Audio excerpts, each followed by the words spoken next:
This story is about violence, confusion, grief, and fear, but also about truth and justice. What happened in Bangladesh recently shocked many people around the world.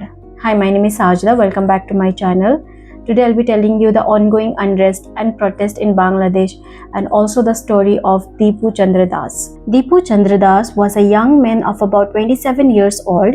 He worked at a garment factory in Mymensingh, Bangladesh to support his family. He was married and had a 3-year-old daughter. On 18th of December 2025, something strange happened.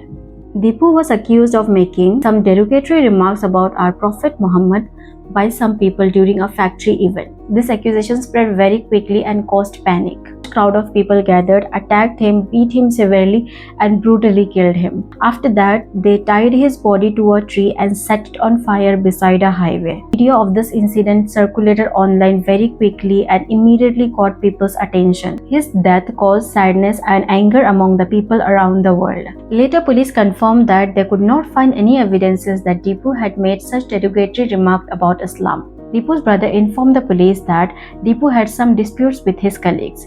Deepu was a floor manager and recently he gave an examination for supervisor position. It is said that there was a conflict between Deepu and some co-workers, and that where rumors were spread, which led to mob violence. The interim government of the Bangladesh condemned his killing, calling it a crime that has no place in the country, and said those responsible would be punished. Just days after Deepu's killing, another violent incident happened in Bangladesh. Amrit Mandal, a 30-year-old man, was beaten to death by a mob in Rajbari district. Police confirmed that he was involved in criminal activities and extortion, meaning he was allegedly demanding money from villagers. Police also said that they found weapons near him and that this case is not related to religion but to his alleged criminal action. However, people are saying Amrit's partner was let go because he was a Muslim. This is an allegation and rumors, and this is not confirmed.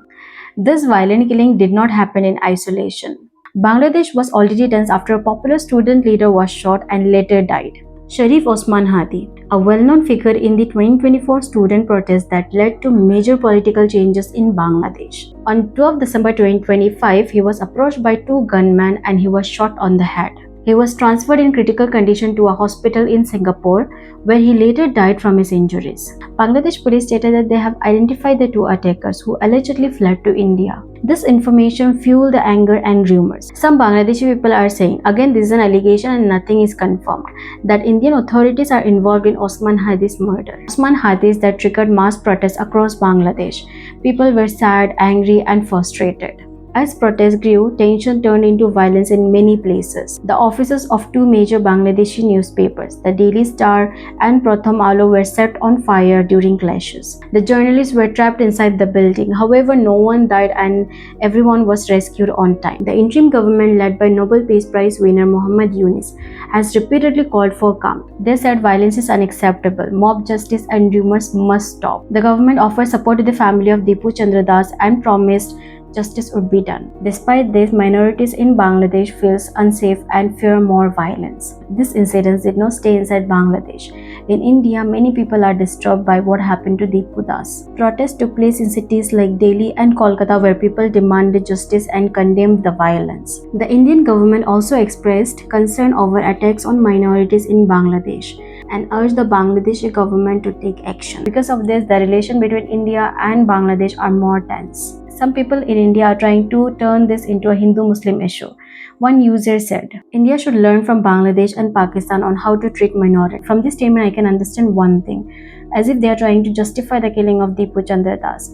That feels deeply wrong. What happened to Deepu Das is heartbreaking and no one should ever go through such pain. Islam does not support injustice. Islam does not support mob violence. Islam does not teach to harm innocent people. The Quran teaches us that taking one innocent life is like harming all humanity. To the people who are involved in this lynching, your faith is weak. How can you go so violent without any evidences?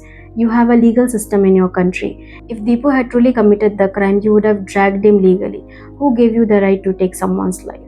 It is not just a story of one man. It is a warning about what happens when rumors replace truth, when anger replaces law, and when mob replace justice. Rumors and violence destroy families, lives, and societies, and we should refrain from believing on rumors.